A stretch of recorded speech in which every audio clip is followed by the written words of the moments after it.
Did tell me that he saw a formed bag laying on her bed. He couldn't really just see. He just kind of glazed at it because the mother was standing behind the door. A disturbing discovery inside an apartment. According to police, Cynthia Clemons is charged with of a vulnerable adult and tampering with evidence. Police found what they believe are her daughter's remains inside the home. Police say it all started with a concerned call from a man who says he hadn't heard from his sister, who was unable to take care of herself since January. Investigators were able to get a warrant and search her apartment, and what they found was horrific. Neighbors here tonight are telling me they still can't believe something like this happened. She sit in one spot all day, mostly all day. She just smile at you most of the time. Those were the words her aunt used, not in a prepared statement, not in carefully chosen public language. In the specific, honest grief of a woman trying to describe a person that the world had barely begun to know existed before she was gone. Carrie is nonverbal. She don't talk. She sit in one spot all day, mostly all day. She just smiles at you most of the time. She just smiles at you. There's a specific kind of person that phrase belongs to, not the loud presence, not the one who fills a room with words, the quiet one, the one whose presence you feel without it demanding anything from you, the one who looks up when you walk in and gives you the specific unhurried warmth of someone who was genuinely glad you are there and shows it in the only way available to her, a smile. Mykryra Clemons was 20 years old. She had Down syndrome. She was nonverbal, meaning she could not speak, could not call out, could not ask for help, could not tell a single person in the world what was happening around her or to her. She had the body of a child. She was completely dependent on the adults in her life for everything: food, care, safety, the basic conditions of being alive. She sat in one spot most of the day. And when someone came into her world, she smiled for weeks, while her family called and asked and worried and pushed down the feeling they could not fully name. Mykryra was not sitting in her spot.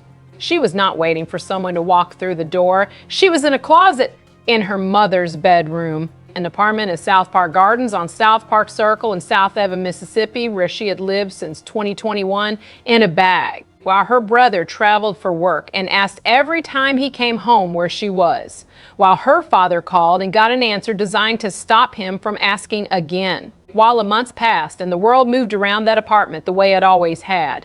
Cynthia Clemons, 40 years old, is Mykryra's mother. She is currently in the DeSoto County Jail. She is charged with of a vulnerable adult and tampering with evidence. Police have arrested the woman's mother, who is charged with a vulnerable adult and tampering with evidence.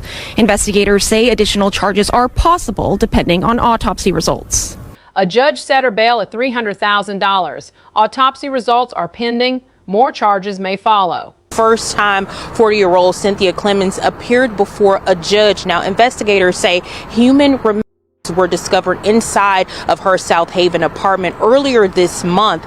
Cameras were not allowed in the court. However, relatives did tell Fox 13 that the judge set Clemons' bail for $300,000. Investigators say an autopsy will determine the cause of death and could mean more charges against Cynthia Clemons and the family that loved Mykryra. That was one phone call away from her for the entire month she was gone, is now trying to figure out how to carry grief and betrayal at the same time. This is her story. If you are watching this for the first time, subscribe right now. This channel exists for people like Mykryra Clemons, who deserved everything, who could not speak for themselves, who needed the people around them to be worthy of that trust. Subscribe and stay with me.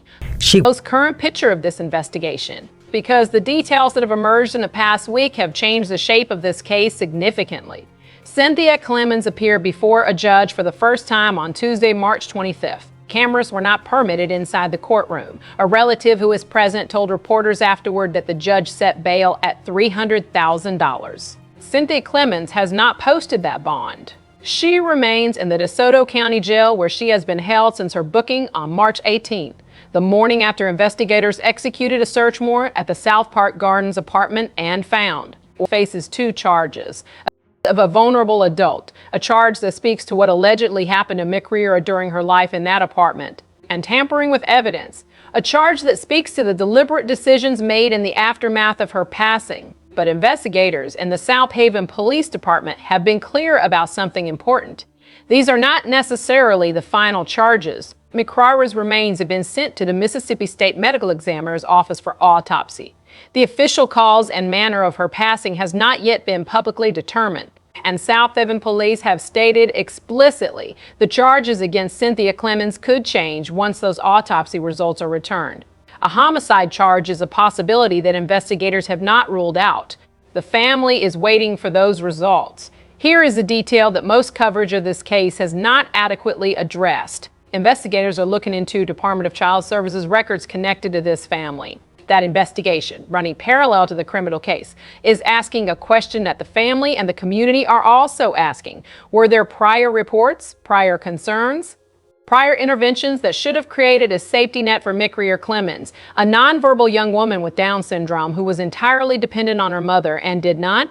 That question does not yet have a public answer, but the fact that investigators are pulling DCS records tells you that the question is being taken seriously. Mykryra's family is planning a candlelight vigil at the South Park Gardens apartment complex, the place where she lived and where she was found, to honor her memory. A GoFundMe campaign has also been created to help the family cover funeral expenses.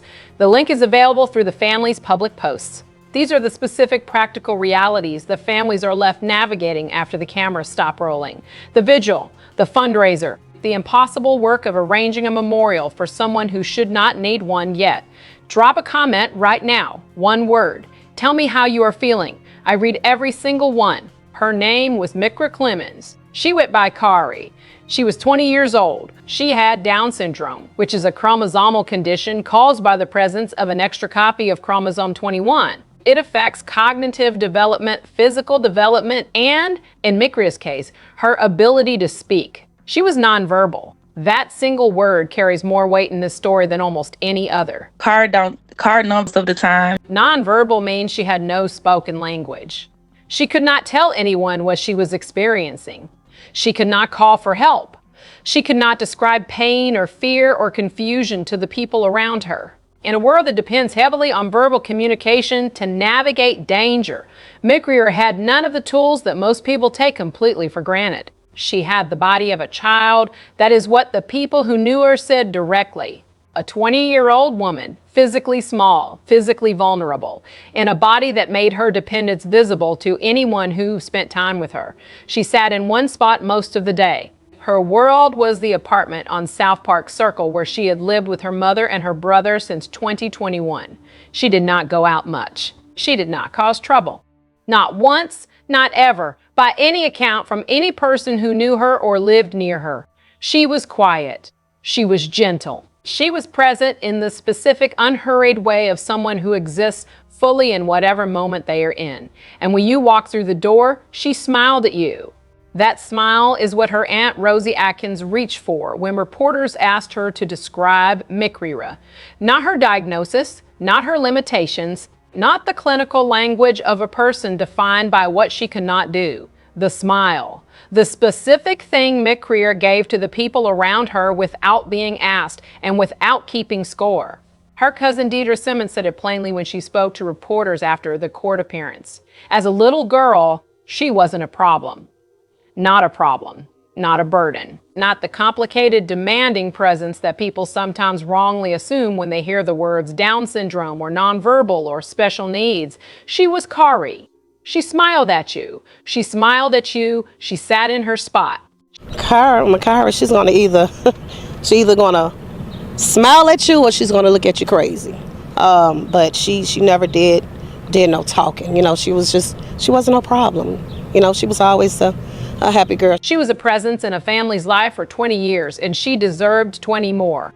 If this story has reached you, share it right now for Mykryra, so that her name travels further than one apartment complex in Southaven, Mississippi. Share it. To understand how this story was able to unfold the way it did, you need to understand something about the world that Mykryra Clemons inhabited. Southaven is a suburb of Memphis in the northwest corner of Mississippi, part of the DeSoto County communities that form the Tennessee border region. It is one of the fastest growing cities in Mississippi. a bedroom community that draws families from the Memphis metro area with lower housing costs and a suburban character that feels more Tennessee than Deep South. South Park Gardens.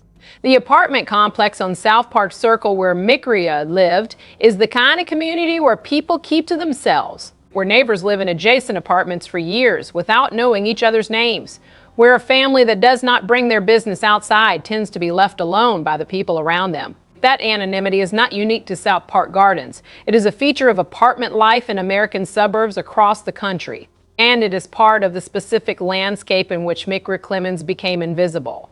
But there is a larger context here that goes beyond one apartment complex in one Mississippi suburb. In the United States, the care of adults with intellectual and developmental disabilities like Down syndrome exists in a system that is chronically underfunded and structurally neglected. The Medicaid waiver programs that are supposed to provide in-home support services for people like Mykryra, the programs that would put trained caregivers into homes, create oversight, ensure that a nonverbal adult with Down syndrome is being seen by someone outside her immediate household, have waiting lists that stretch for years in most states. In Mississippi specifically, the waiting list for home and community-based services for people with developmental disabilities has historically been among the longest in the country. What that means practically is this: a family caring for an adult child with severe disabilities, a nonverbal adult who requires constant care, may be doing that entirely alone, without respite workers coming into the home, without case managers conducting regular check-ins, without anyone from the outside looking through the door on a Tuesday afternoon to see how things are going. The only eyes on Mykryra Clemons, day after day, week after week, month after month, were the eyes of the person who is now in a jail cell in DeSoto County. That is not an accident of one family situation. That is the design of a system. And Mykryra Clemons is not the first person with a disability to fall through the gap it creates. She will not be the last.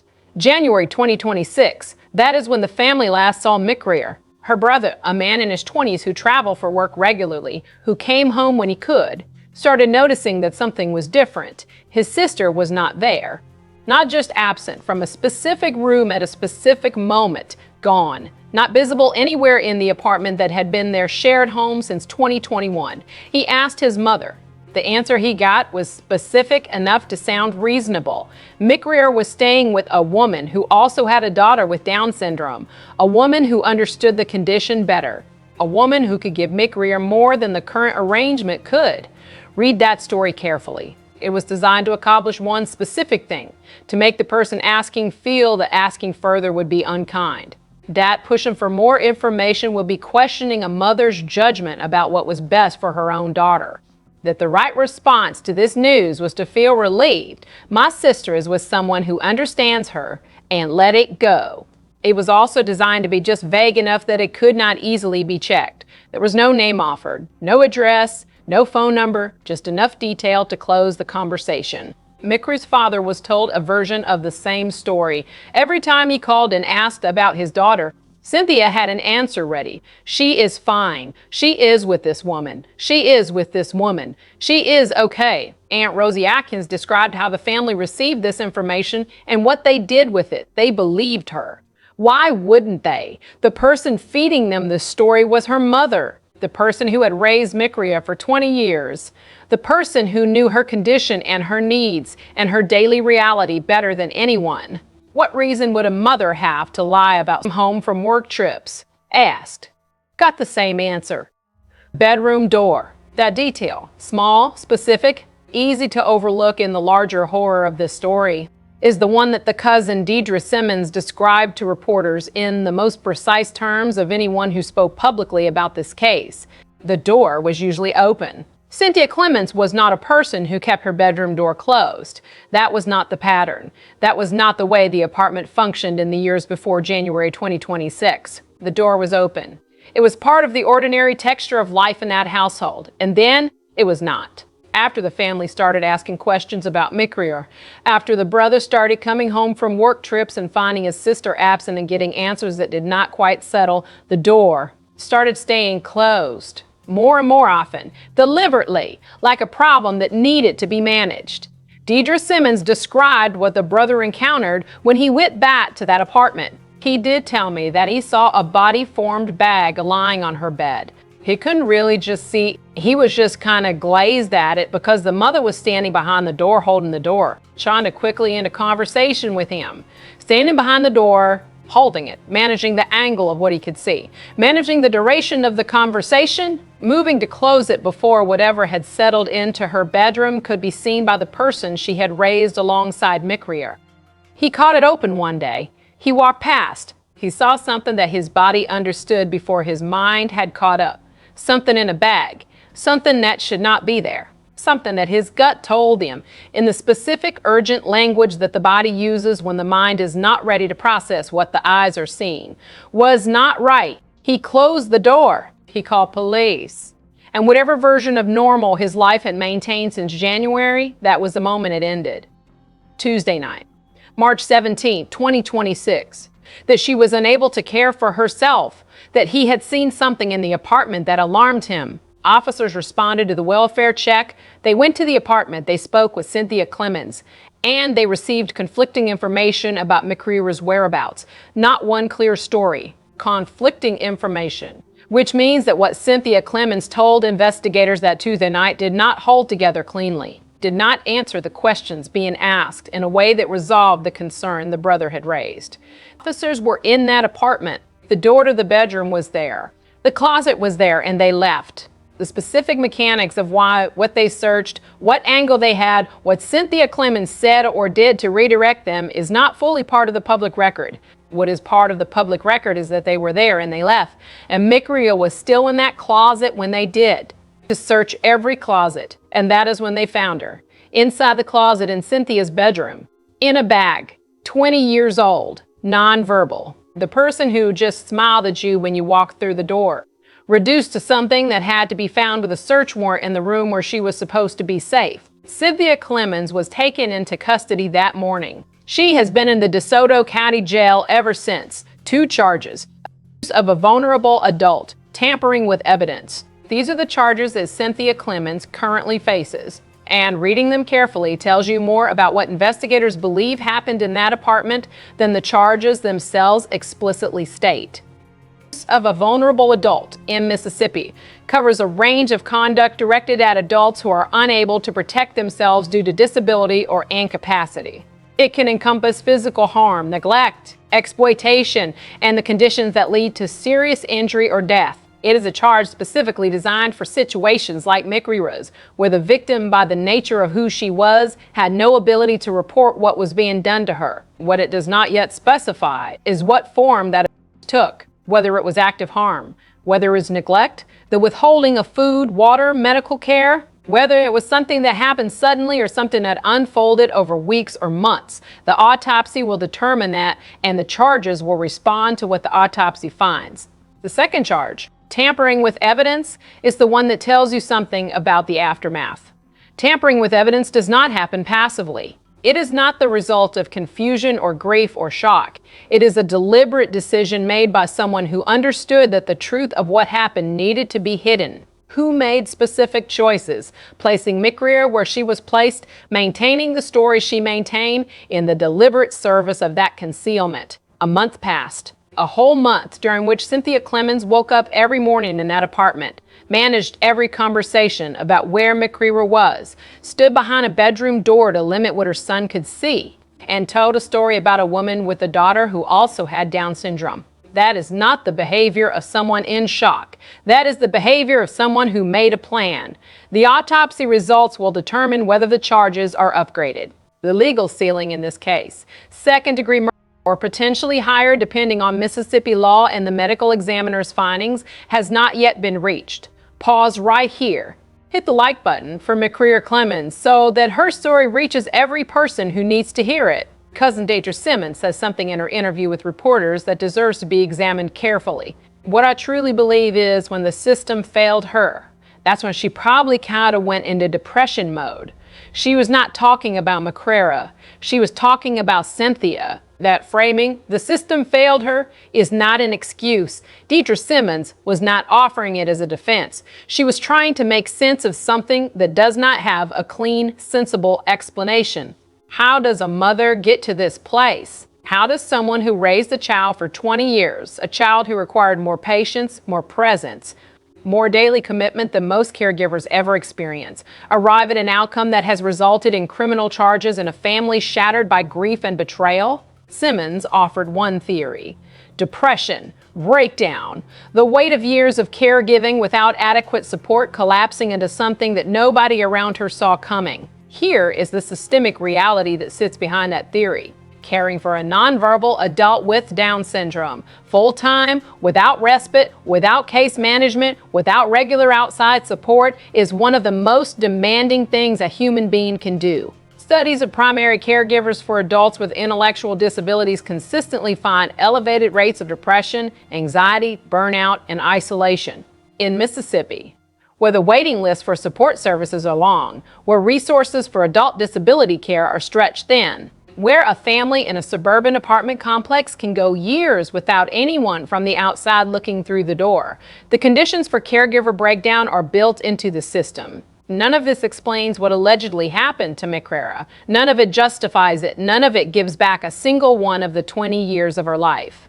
But it does demand that we ask the question the DCS investigation is now asking.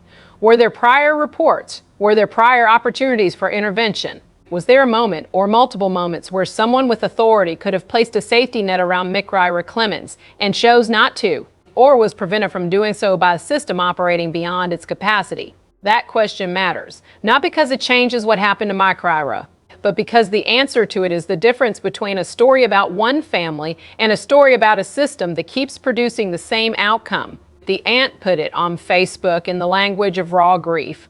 "I'm so hurt, so you my niece, put her in a bag and put her in a closet for a whole month.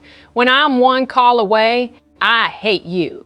One call away, that is not the language of someone who is distant or uninvolved. That is the language of someone who was present, who was reachable, who was right there in the specific geography of a family's daily life. One phone call, one message. One moment of honesty from the person who had the information. That is all that stood between Mykryra Clemons and an aunt who would have moved to help her. It is also the detail that turns this from a private family tragedy into something every person watching this video needs to sit with, because Mykryra Clemons is not alone in her situation.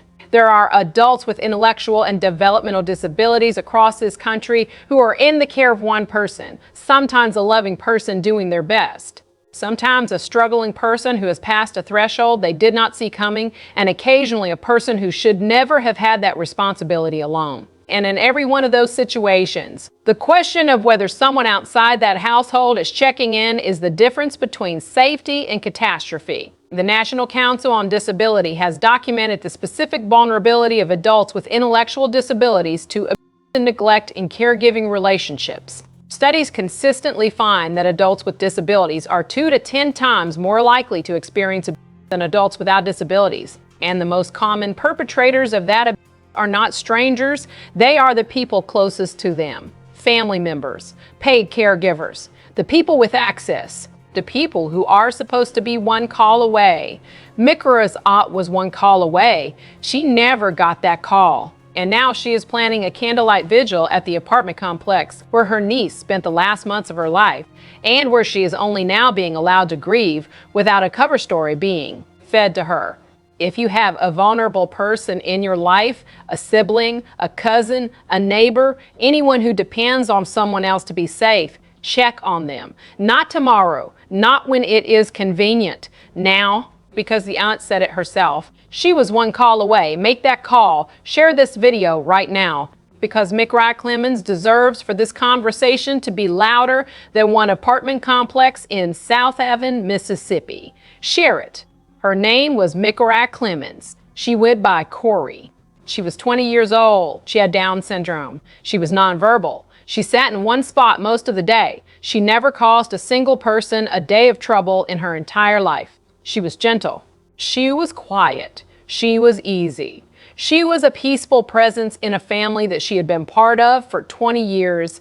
And when you walked through the door, she smiled at you. That is Mykryra Clemons. That is the whole person. Not the charges, not the closet, not the bag, not the month, not the cover story about a woman who also had a daughter with Down syndrome. The smile. The spot she always sat in. The TT that her aunt called her in the grief post after everything came out. The niece who was one call away. Cynthia Clemons is in the DeSoto County Jail on a $300,000 bond. She is not posted. She is charged with abuse of a vulnerable adult and tampering with evidence. Autopsy results are pending. DCS records are being investigated. More charges may follow. The legal process is in its earliest stages, and what it ultimately delivers for Mykryra, that accountability is still being built. The family is planning a vigil. A GoFundMe has been created for funeral expenses. An aunt is going to stand outside the apartment where her niece spent the last months of her life and hold a light for her because it is the only thing left available to her to do. And somewhere in the DeSoto County record system, there may be a file, a report, a welfare check that was requested and assigned and either completed or not completed. A moment where someone had the information that could have changed what happened on South Park Circle. That investigation is happening. Whatever it finds will either confirm the system's failure or document the absence of one. Either answer matters. Mykryra Clemons could not speak for herself, so we speak for her. She was 20 years old. She deserved 20 more. She deserved the ordinary, impossible gift of a Tuesday that ends the same way it started. She deserved that call. Say her name. Mykryra Clemons. Kari. She just smiled at you. Subscribe to this channel, like this video, share it everywhere. Leave Mykryra's name in the comments. And if you have a vulnerable person in your life, check on them today for Mykryra, because she was one call away, and that call should have come. I will see you in the next one.